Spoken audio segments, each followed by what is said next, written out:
Jacob mapi ira chelei. Apokpa pokpinadi machabu kari charamni kaidoramni nong mata ningsingbidraga adumna mitopna mateng pangbirakpadu ubada kapthorai. Kaka, hai nupanabu kapahungnabra. Aigida leiraseshu nayamba yai maduna amuk laklaga nang leitrena yum inkolgase loina yontokfikranina khanbani.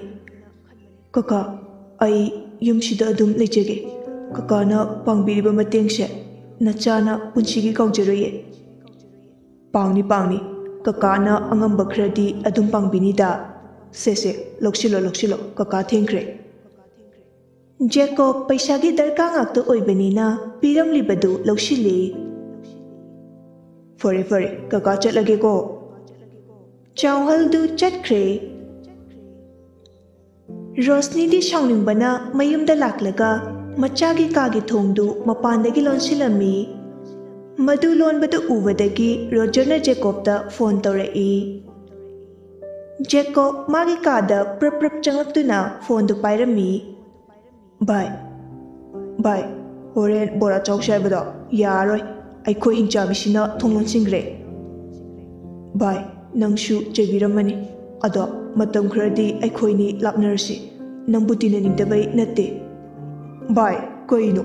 Nakhoida aikoi mala ambra. Hayo. Jacob ngayak khumphang khanglamde.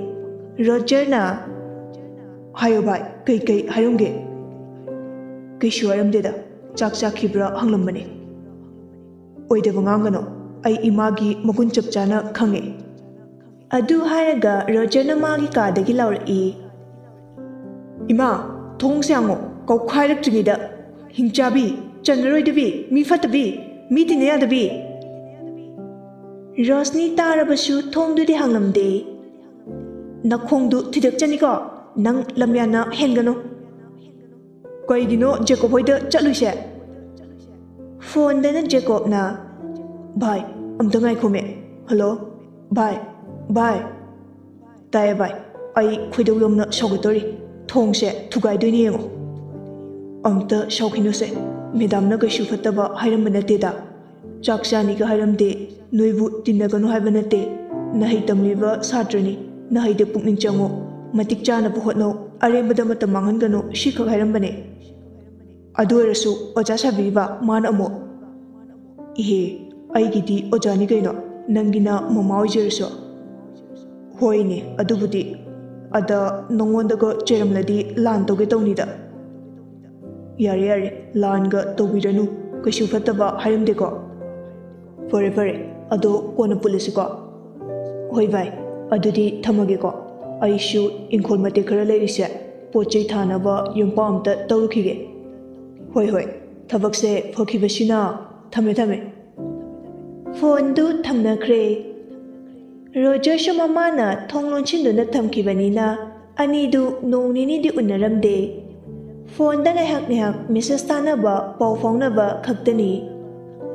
Rosni na mui pabo atombasi kuina thamba yaroi changan khinaba tawse.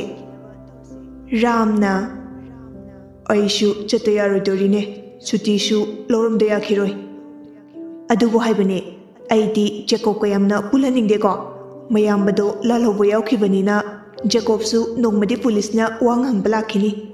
Ada ichadaga dasa tarakani. Hoi Rose taningdeko wachi warim yamna ngangano. Lalhobo yawarisingse fatana ngaktashu ugano. Makoi leibene hojik crime da chenaba kaya hatkisingdo. Natradi criminal mayamna waijayardini. Sangaleiba machamasu singduna mi hatlurabasu belda thadokibana ayambani. Laira inakunba kaidakai lalawishingna tawraklibase leibaki fanabani. Hoi, paisa khaiba chatabasu nate. Ho aidi tinhaningdiye. Nasagi schoolduda tamakpa matamda Jacob karamba angangno aikhoidagi hena nangna khampham thoklibani. Aduk na pukchel piklibado kaigino. Ichana maru mapang tinabada yamna thinglunuko. Nisha chaba ngoksinaba tinadoi saru Jacob ka tinajasano. Karino mai pabungbu ngaraba. Aidi mapa mamado yamna nushidi. Licha chajasingdo yamna tugachaye. Hoi, migi imungi wa ngangano. Madu nangna ubiyu haide. Adui sharu nachaasingsina kaidori khotli chekshina seno. Khangde. Handak haptasida moi pabungna nachase thiluso. Swaida leiraga mangnabani. Aada leiragane nachasingse mangduse. Aadadi kaidori kanaga pulli kaida chetli karim khangbanate. Eigi chanabu kaidobugi mangdoiba. Mahaidasu wate loli suhai masak matau sunote ichadagi henba leitena. Adudi mama oibishingi haunasani natomdagi nate. Adunara machangai hundoklamnaga atopada atombi amu oikida. Onthokpani dago nathau toruro yari. Ai nanga awai khumtoba pamde. Office dana marona ma koksabane. Yumsida halae nangi isauda ai soidana ngau chatlani. Rosni du makha taramdre imungi thabak loisinba changkre. Matam khra haukre. Jacobsu 11 kanaba admission tauba uniform kaika leinaba hotnarami. Adubu lairik leinaba paisadu sudabadagi loijariba oklaba adu yonthoklami.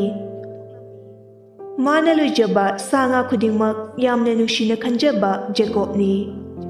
Mahak sanga budi chai haibabu masana loijaramba sasingdi aduki matik nungshijai. Oklabadu yonthokibada lising kunithoi fanglami. Lairik kaika lairaga arembaduna bank te chatuna thamjilami. Ayuki khabar yonba chappasu lepte nungtigi chatlami. Leikaidagi okchakhomba chappasu lepamde. Magi haibabu shupnataki lakka khaktani wari shanazariba. Makhoi ani khak leirabanina Jacobna hairakpa wadusu jiva oijarasu loina baptarami.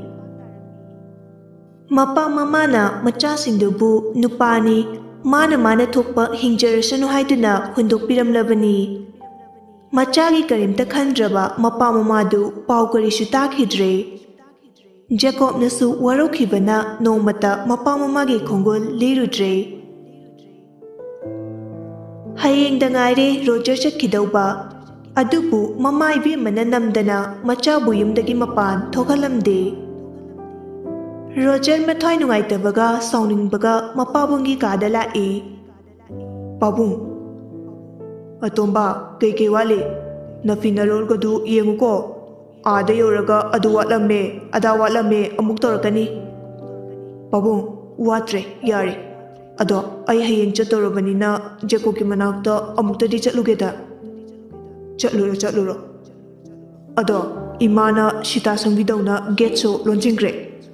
Masi shono surabra ngorba kainom torabani. Dr. Leninda amta puraga yengtho ngashima kokse bera leiramani. Lao pabung sho lauraga hangbirage. Pangkuidi kuirakanuko. Hoi kuiraoye kainom sum chaminauge. Ado pabung magi oksu yonkramale lairik leivai konadena. Ado paisa kita mating pangbiramse. Ramsu machanu shibanina Jacob pusu nungsijarami. Rosni udringaida upudagi paisadu tumina lauthorai. Sese lising tarani piramo. Hoi pabung ado kaidowai kirino mai maran sunatana. Atomba kaidou kidoino manatan maini. Nupigi chinbu lalasu adum chumabane makoidi. Hoi adubudi angang bana chawbane. Ngamingesu haraujabane. Mapa machadu harau-harauna mapana thorai. Ramna hoi taribra. Ho tare kidobirage. Get sodo piro. Adu palakwadagi Rosni prap thoklai. Kai awat palairage ai lejaruge. Ram shangatna. Piro haradi ko piro. Haima kainege kari watlino ai lejaruge haibane.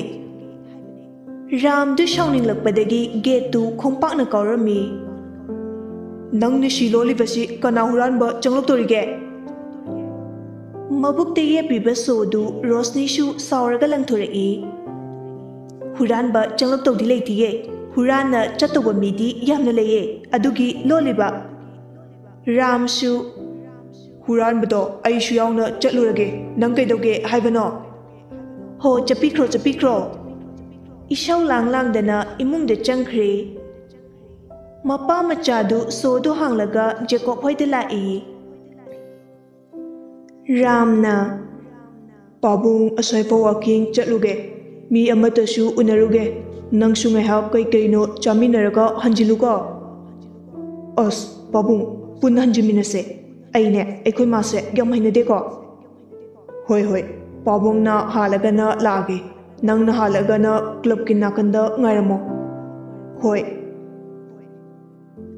Mopa मचादु लंबी नाकन नाकन हाइदोकनख्रे युमगी gate मयादगी रोशनीदु येंगलगा खोइदौ थिटपदा लोइरे खंगनिदना लाखिसनु असिसु यु थकवा चलियोरमनिगे अइना पामजदबा थबक ngaktani मखोइना तोरक्तोइसे असुक लेमजदबा ज्ञान तादबा मिसिंगसिबु करी लाइना सारकपनु खंगजद्रे नोंगानबदगी नुमित ताबा फावबा मचा मपुरुबदा क्रक क्रक येंगसिंदुना लेरिबि रोशनीदु अचाक पमैदा गी हैबा हैबदु थोकलरे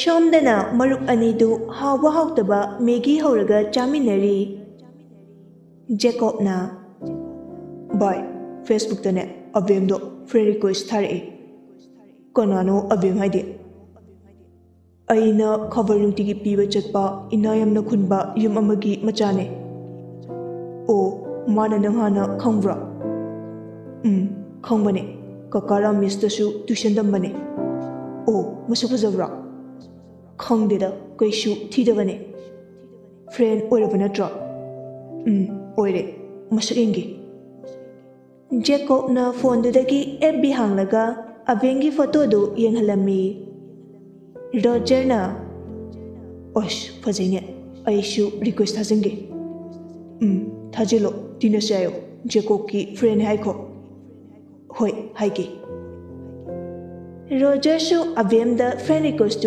थारमी inbox दा चंगलगा हाय अबेम आई Jakob की फ्रेंड है अखोइनिसु फ्रेंड ओइसे याब्रो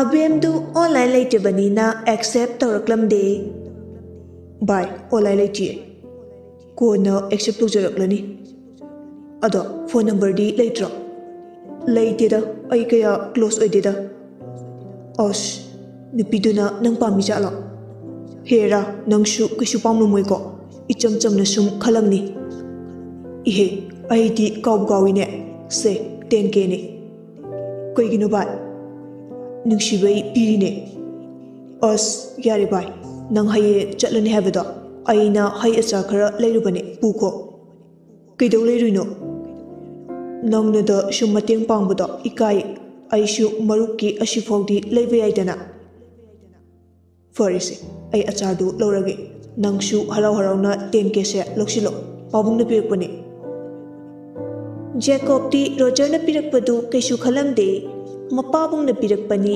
हाइबदुदा मपी इरा चेलाई नोय पाबुंगना बाय अखोय पाबुंगसे नंगी मतेंगबुदी पांगनिंगबने अदा अखोय मासिना मिरोन तादबी ओइबसिदा माना तनबै पंगलै मरेरबने से लौसिलो जेकोब पैसादु लौसिलमी नोय मयामगी लमन यामना तोले बाय हेरा अदुमाइनगो हाइनुदा हयेंवाई कनाना खंगनी नंगसु सेलिब्रिटी गाइदो ओइकिदना अखोयगी मतेंगा पांगलक्लदि होय होय नंगी बोर्डै ओइजरगे हारिबने मरुक अनिदु हराव हराव chowmein थकमिनरगा ngeha wari watai sanarami get mayadagi ramna atomba pabung tare bai chatlage ko oi bai ai thindoke lao hayeng pung kya gi flight no khongde ra bai angan bai ni habani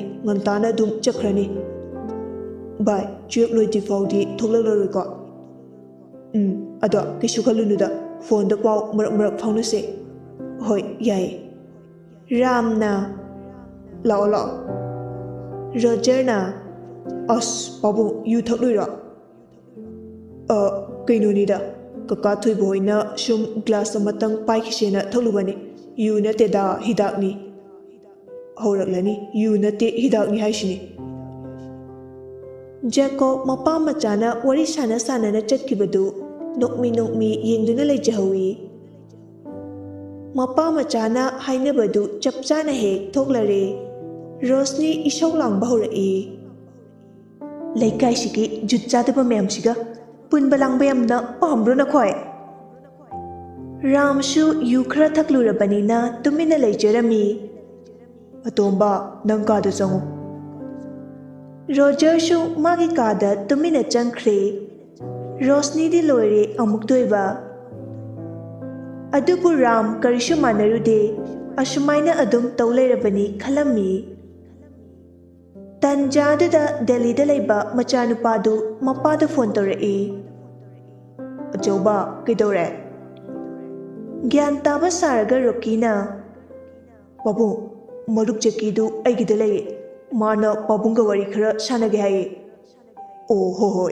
Pahalo. Hello kaka. Jackie kaidore. Nisare khichashi laga gyan taba sarduna. Kaka, aise company macha amada thabak famjari. Oh, fai. Ado Jackie, nanaw atumbasi yumduda matum tangairine. Noi tamosu adum halakhidre. Kai no yaukhre haine. Kaka, yaugi yaujarsanu. Paisa taptaigi pukhraga mahak yamna fattaba iyambane. Aina somda paisa tanbada wariba. Ichabu kai hainingbano. Kainone kaka, aise sum bhai ki renta leibase ikaire kuirabanina. Ada aishu tongana leirage. Gari shu machamta leige tawbane. Ada deposit tawnaba paisa du leitre. Kaka da aikoigi inkhot mate amta bandan thamge khanba.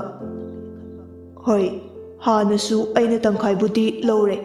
Hojik leiriba kharasidi nanaw atumbagi thambirodana. Nate kaka, ai amuk soidan handokjage. Yondong nateda bandan thamge haibani. Ngaikho. Hai, taribra amta lao. Rosni taraduna. Kari amuk tawrage.